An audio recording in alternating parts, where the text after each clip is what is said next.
What's up, everybody? With Assassin's Creed Valhalla coming out at the end of the year, a lot of you have been asking what are my thoughts and why I've been so quiet on the subject. Well, I've been quiet on the subject because I've been doing a lot of homeschooling with Lil Strider and doing things during this pandemic like fighting other people for toilet paper. Anyway, I do have a ton of thoughts and ideas and fears for Assassin's Creed Valhalla, and I'm going to get into that. But before we even get into that, I want to make sure that a lot of you understand that in this video there are going to be spoilers for Assassin's Creed Odyssey as well as Assassin's Creed Origins, because they both have a lot, I feel, to do with what's happening in Valhalla.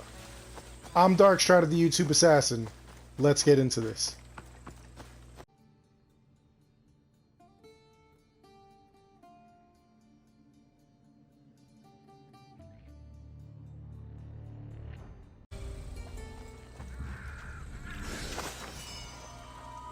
I'm sure by now everyone has seen the Assassin's Creed Valhalla trailer. If you haven't seen the teaser trailer, do yourself a favor, go watch it. It is absolutely incredible. Everything that we see there just makes me hopeful that it's a return to form. Honestly, it looks like an Assassin's Creed game. Odyssey was a good game, it was a fun game, but it really wasn't an Assassin's Creed game. We did a lot of running around Greece, we did a lot of assassin-y kind of stuff, as you see here, but it really wasn't an Assassin's Creed game. It didn't have a lot of the main staples that you would find in an Assassin's Creed game, and that was one of the biggest complaints that a lot of people had. There were so many things that we wanted to see in Odyssey that we really didn't, from shields to obviously the Hidden Blade and a bunch of other things, and it looks like Valhalla is going to nail that. But there are still some things that I'm worried about as I look and see what's involved in Valhalla.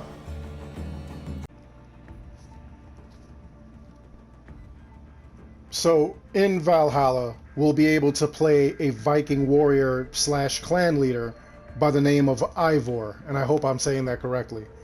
Anyway, that is what you start off as, and it looks like Ubisoft is following the same pattern where you get to choose whether Eivor is a male or female.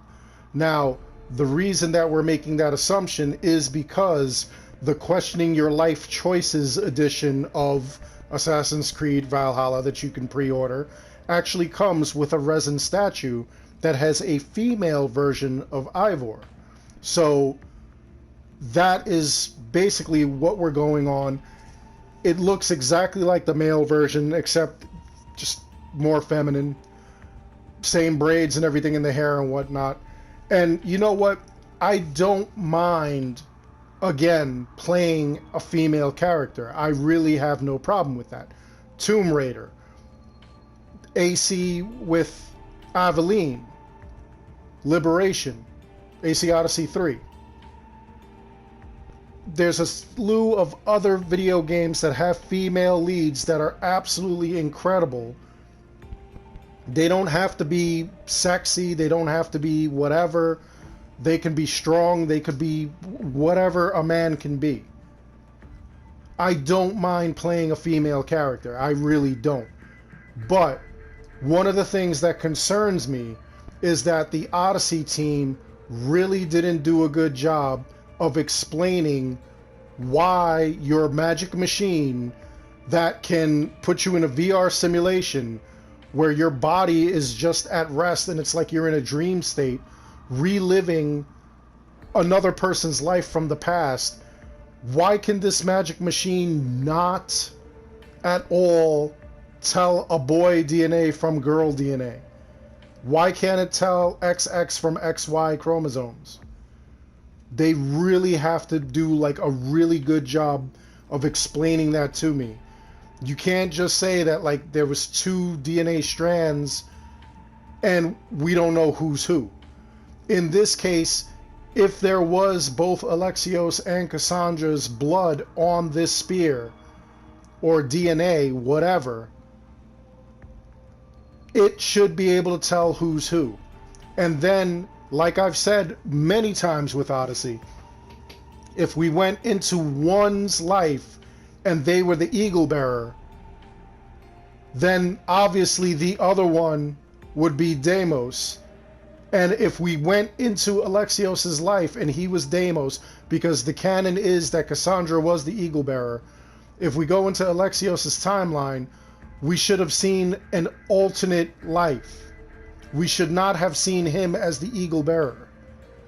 And in fact, again, Odyssey, I use another term, missed opportunity, a lot when it comes to Odyssey, because this was a great opportunity for them to make a game that would really suck us in, because you would play as the eagle bearer, but then you could also play as Deimos and how he joined the cult, how he was raised by the cult, how the cult corrupted him, etc., etc.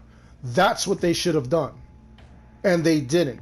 So now, you really have to do a better job of explaining to me why there is male and female DNA and who the male or female is. I don't care which character is canon. Actually, I do kind of care which character is canon. I would like to see the male as the canon character in Vikings. It would just make a little more sense to me, I think. But I'm not going to downplay the female version of the character either. But you have to explain to me why there's two DNA strands and why your magic machine does not know the difference between the two. It's the most highly technologically advanced thing on the planet. And it can't tell boy DNA from girl DNA. Like, that kills me. So that's a concern that I have. Other than that, like I said, I really don't care who the canon character is. Whoever Ivor is, you just have to really, really give me the lowdown on who that person is, why that person is, and so forth. Hopefully they really do a better job of that in this one around.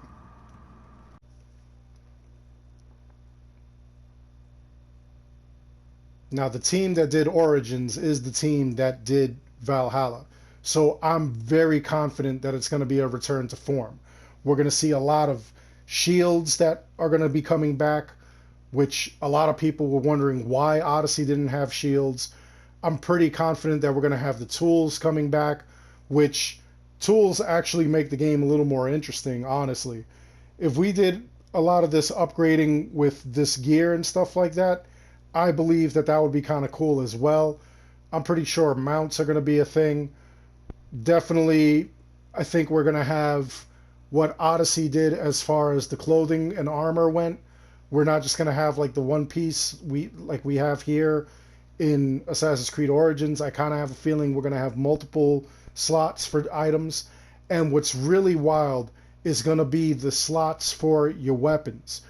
Could you imagine, and this is what they're working on, you're going to have not the ability just to hold a sword and a shield.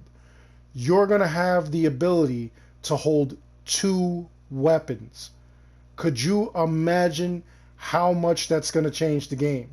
If you have two weapons, just imagine, for instance, you have two throwing axes, which, by the way, if you have a throwing axe, you can literally throw it. So just imagine dual wielding two throwing axes, battling against a couple of guys, throwing one of your throwing axes at somebody in the distance, finishing off somebody behind you with the other throwing axe still in your hand, going back to that person that you threw the throwing axe at, pulling it out of their skull, holding it back again, and then continuing the fight. That is going to be dynamic. That is going to bring a whole new set of gameplay to the game. It's going to really work on different kind of builds. It's going to be phenomenal. On top of that, not only can you dual wield like two different weapons, like two throwing axes or a sword and an axe or something like that, you can also dual wield shields if you wanted to. So just imagine having two separate shields. Imagine what you could do with that. I think that you could play conquest battles and have two shields and just start beating on enemies with the shield and taking them down, giving yourself like a little extra defense. I don't know. I can't wait to see what we do with this stuff. I really have a good feeling about it. That actually really does excite me. The fact that you can do that. You can dual wield. You could have throwing axes. That kind of stuff is amazing. Now, as far as abilities go, I really do hope that they go back to this type of skill tree where you could put a bunch of abilities just forever into whatever categories you want. I really did enjoy Odyssey, their skill trees and the masteries, but what really burned me was, as you guys have seen, I have all these extra ability points, nothing to do with them. It would have been amazing to stick them in different categories like these. Could you imagine if I had like 100% of whatever category there? I mean, yeah, it would be completely OP, but that was why I did that specific character. I have a specific character that is OP just so I could test out what was what and what was going on. My other characters are not OP. My other characters are the standard builds. My other characters hit 99 and then got the ability points the normal way without doing the XP twerk, XP glitches, XP farms, or anything like that. And it does provide some challenge. You are challenged whenever you go out, but it's just kind of cool to see how far you could push your character to the limits, what the limits are, and even better if there are no limits. Like I said before, in Assassin's Creed Origins, the developers wanted you to be able to one-shot an elephant barehanded, and if you had the ability points, you could do it. And I know a lot of people have tried, a lot of people have all kinds of ability points in different categories. There was a guy who actually posted a video where he had 10,000 ability points in Master Warrior, and he literally did the video where he just, with his bare fist, punched the war elephant and it went right down. There are people that they put their points into Hunter and they could just one-shot a god with one arrow. That kind of stuff is amazing. That I would like to see, just because it's kind of incredible to see how far you can push yourself. It's kind of like Goku from Dragon Ball Z. He's constantly powering up. And yeah, maybe it's boring because he could defeat anybody, but when he can't and he's faced with a new challenge, it gets amazing. So this is what I want to see. This, I think, would be incredible.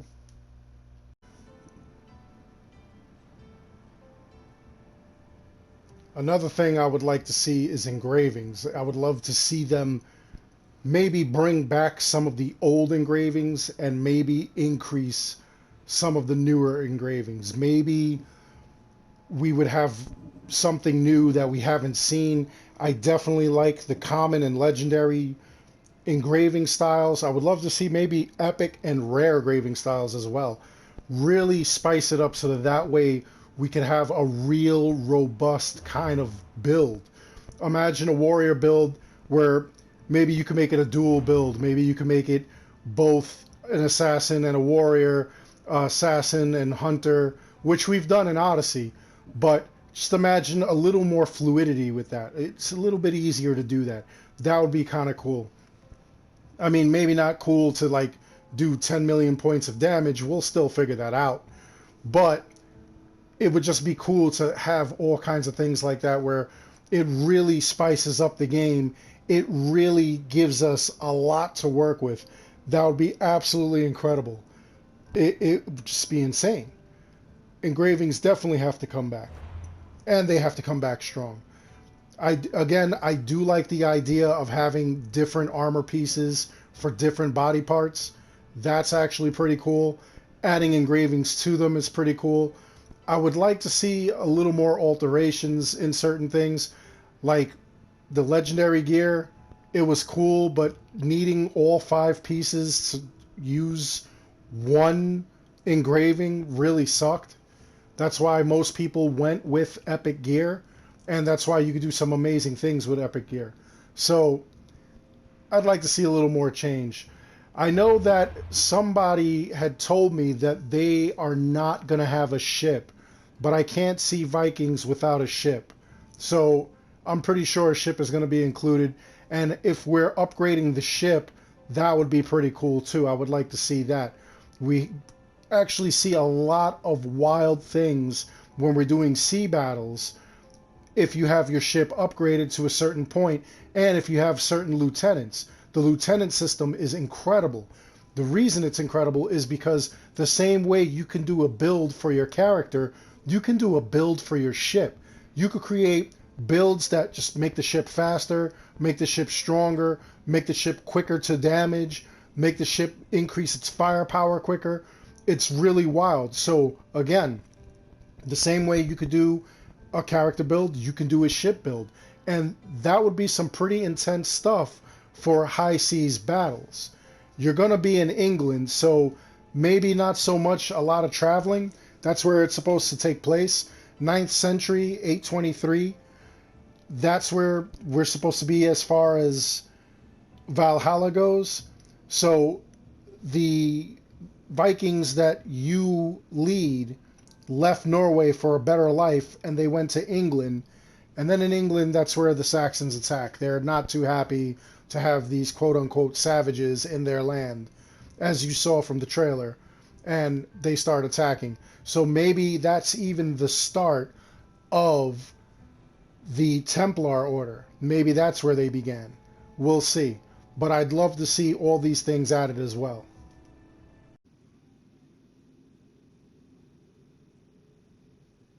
Another pretty exciting thing that kind of returns that we haven't seen since Assassin's Creed Brotherhood, Revelations, or 3 is that you're able to manage your own settlement. It seems that we're able to change and shape the area around us, kind of like Odyssey, where you could either make it Spartan or Athenian, but you're going to have your own little slice of life. You're going to be able to run a tattoo parlor. I'm pretty sure you're going to have to gain some kind of things in there. You're going to have to build certain things, structures, things of that nature, possibly bring in a couple of animals to help with like farms and whatnot. And I think that that would be pretty amazing. Also, I'm hoping that in that we're also able to gain materials and money through our little settlement the way that it's been in past games. In Assassin's Creed 2, as well as Brotherhood and Revelations, you were able to obtain money based on the structures that you owned, the structures you repaired, so forth and so on. So I think that that would make things a lot easier as far as needing resources to do things, because as you all know, Odyssey, that struggle was real. The need for materials to update your gear so that you're stronger, so that you could battle certain people and creatures and things, it was just immense. You needed so many materials. And then to upgrade your ship and whatnot, another just crazy, crazy search for materials. So I'm hoping that this settlement option actually helps us out there. I'm really hopeful because, like I said, again, it's done by the Origins team. And I was afraid of Origins when Origins was coming out, but they really hooked it up. They really did a great job. It was absolutely immense. So that being said, there's also another innovation that they're bringing back, which I think will be really, really cool. And that is the fact that you can create your own custom Viking raiders and then share it with your friends. So if I'm in need of a couple of Vikings and I'm somewhere in the world and whatnot, as long as you and I are friends on PlayStation, on Xbox, what have you, we could trade or borrow and lend our specific raiders that we created. I don't think it's going to be multiplayer. I would love to see a return of multiplayer, but what they're going to do is just give that lending system. I'm thinking it's going to be kind of like Unity, but I don't think that it's going to be two people simultaneously doing a mission. I think you're just going to be able to borrow raiders, but I don't understand how they're going to work that out if your raider gets hurt. Do I have to pay you for the raider? Do I have to heal your raider? What goes on there? So as we get closer to Valhalla, we'll find out, and I'll give you that information. Now, past that, another worry that I have is going to be story, lore, and present day.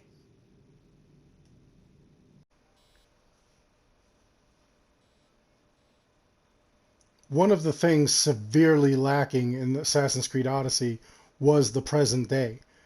When you played the main campaign, there were only about 2 areas where you got to see present day. And to me, present day pushes the narrative. Present day is the whole reason we're going into the past. And the thing is that we have to have a solid story. For some reason, in Odyssey, when we went to the present day, the beginning of the game, all of a sudden Layla's in charge of like her own group, and they're just looking for something. She finds this book, this spear, and they just go into it. They just jump into the Animus. There's no rhyme or reason. There's nothing that explains what they're looking for. They really have to do a better job with that in the story. They really need to explain why Layla is going into the past, why the Viking era. And they really do need to do some more present day. We need to know things. The present day, when you're playing here, as you could see in Origins, there was so much data that you could get. There was so much extra background story that you got on what you were doing, on the current mission, on characters you didn't even know about, that they didn't even talk about or discuss. It's so wild. There were so many things connecting all the Assassin's Creed games together. And that's what the present day does. Now, I know a lot of people are going to say, oh, we don't need the present day. I play Assassin's Creed for the past. I play it because I learn history. No, you do not. Here's your logic. If you're playing Assassin's Creed, any Assassin's Creed game, to get the historical value, to learn history, you have a serious problem. Let me show you why your logic is flawed.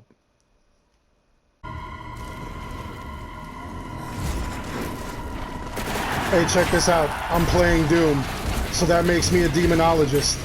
I know everything about demons and the supernatural and really funky stuff. And one of my studies has shown me that demons are allergic to the BFG. Look at me. I'm playing Spider-Man. Guarantee you I know where everything is in Manhattan if I ever visit New York City. That's the whole point of Spider-Man. Swinging around, all around the town. I bet you if I went to Manhattan today, because I've played Spider-Man so much, I know exactly where Avengers Tower is. I'm gonna go get Robert Downey Jr.'s autograph.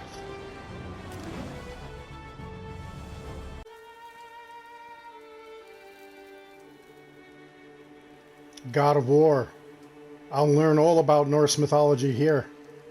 And about parenting. Is it just me, or was God of War like Angry Father Simulator 2018?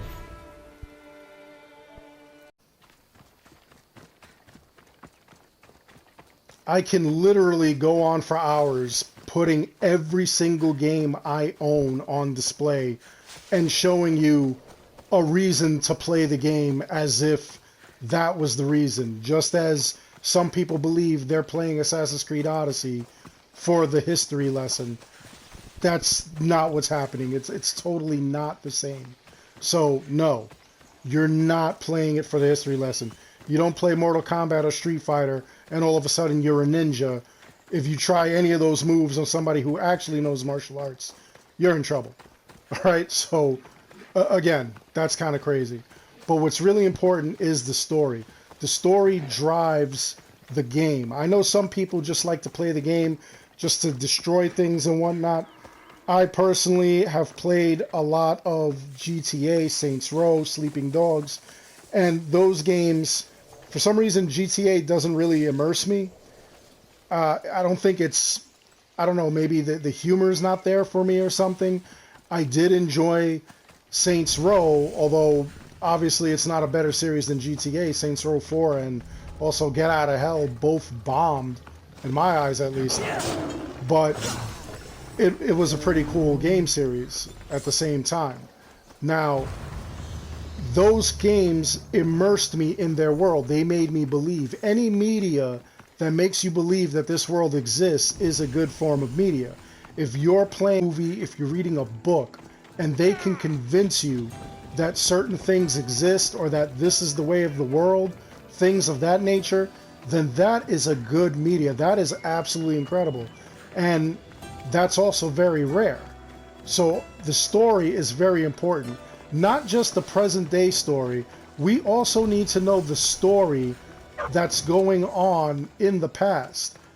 Again, Odyssey was a great game, but it should have been his own IP. It really wasn't a great Assassin's Creed game. There were a lot of elements missing. At the core, Assassin's Creed Odyssey was about Cassandra looking for her family and seeking revenge on the cult. It had nothing to do with the Isu until the DLCs. It had nothing to do with really anything. You could get to the end of the game without killing all the cult, and as long as you found all your family members, that's how the game ended. You could get Nicholas, who was the wolf. You find your mother, who was your actual birth mother. You could have Alexios, Stentor, all in your party. They could all become lieutenants. That's basically what you were on a mission for. You accidentally stumble upon Atlantis and everything that's going on with your actual birth father. You stumble on that. You don't actually find that. So to me, that's just weird. Like, the story really made no sense. No idea what she was going back in time for. She just went. You had a book that you couldn't read. You had DNA from two bodies and you couldn't tell male from female. It was just really, really weird. So they really need a better story. They definitely need a better story. And I have a feeling that these Vikings, there's going to be a lot of story there. Origins was actually really incredible, even though I was worried that it wasn't going to make sense because we went further back in time than what was actually happening. We went into the past so deep that we found the origin of the Assassin Brotherhood, and it was just weird because you would think that we already knew that, yet here we were. And you know what? Although I was worried, they really did a great job of that.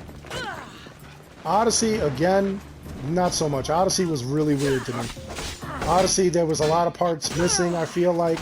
There was a lot of things that were going on. And, you know, like, again, it was a good game. It just wasn't a good Assassin's Creed game. It really didn't fit in with the whole Assassin's Creed theme, with anything that was really going on. You really didn't have a lot of explanation as to why they were going into the past. You didn't have a lot of explanation as to what was going on. You were just going through it, going on with the Isu until you got to the Atlantis DLC. Until then, you were just finding these orbs. You were killing a Cyclops, Sphinx, mystical beasts, and you found these orbs, and you didn't even know what the orbs were for.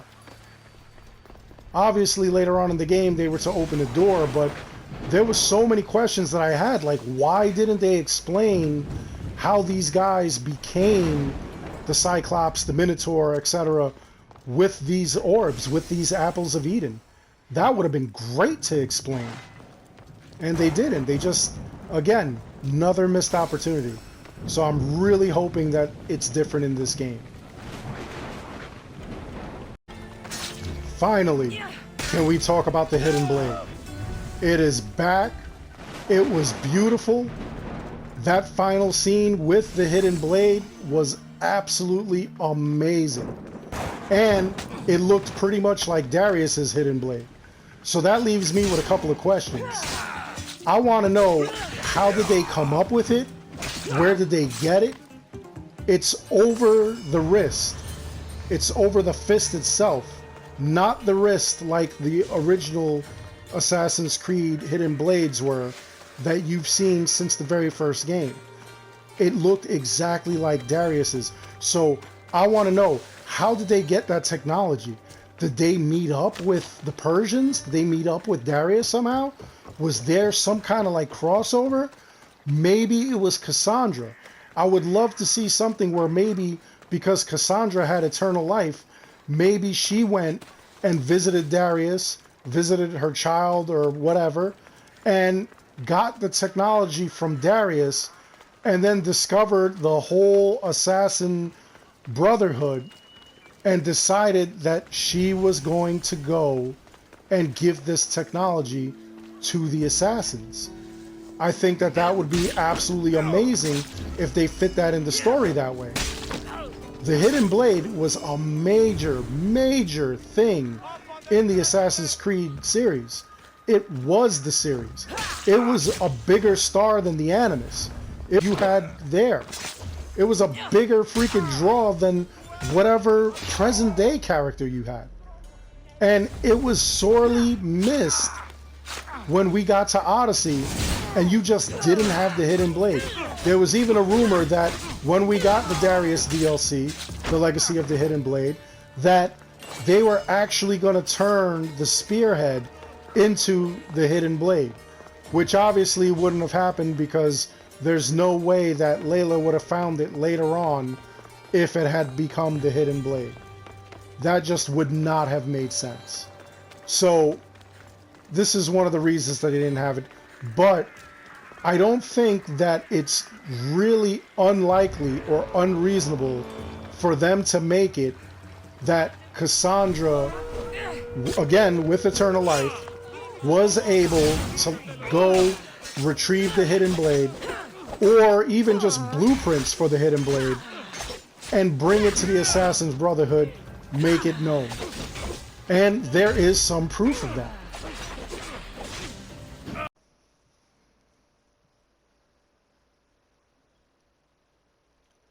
So the first time I heard about this was from a YouTuber named Fishy.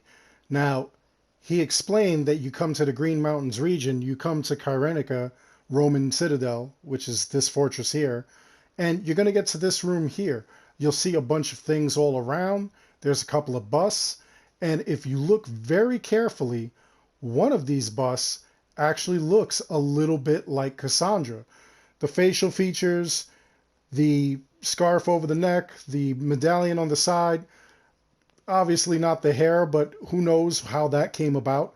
So it kind of does look like Cassandra. So is this proof that the Origins team had planned Cassandra and had also planned for her to be in future games? Because if you think about it, the very next game was a game about the past, further back than Origins. So how did they know all about Cassandra?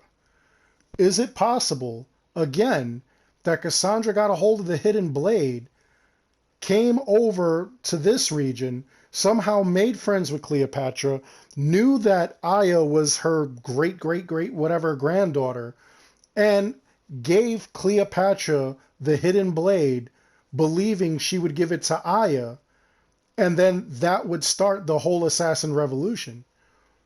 What happened? How did it come about? I'm very interested to find out. Now, obviously, the Vikings, they're more towards our time period instead of BC, and their Hidden Blade is much different. Their Hidden Blade is just like Darius's. It's over the hand rather than the wrist. So what caused that? Maybe there was different variations. Maybe somehow they got a hold of his notes on producing it. Meanwhile, Cassandra gave an updated version to Cleopatra to give to Aya. There's a bunch of questions that we need answered, and it would be really cool if in future games we kind of have Cassandra guiding the assassins. That would be actually pretty awesome. So that is just something to think about, and I'd love to see if there's a connection. We'll see what happens in Valhalla.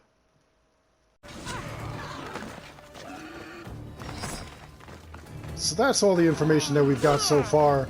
As more comes in, I'll let you know what's going on. But I'd love to hear from you guys. What do you think? Are you excited for Valhalla to be coming out?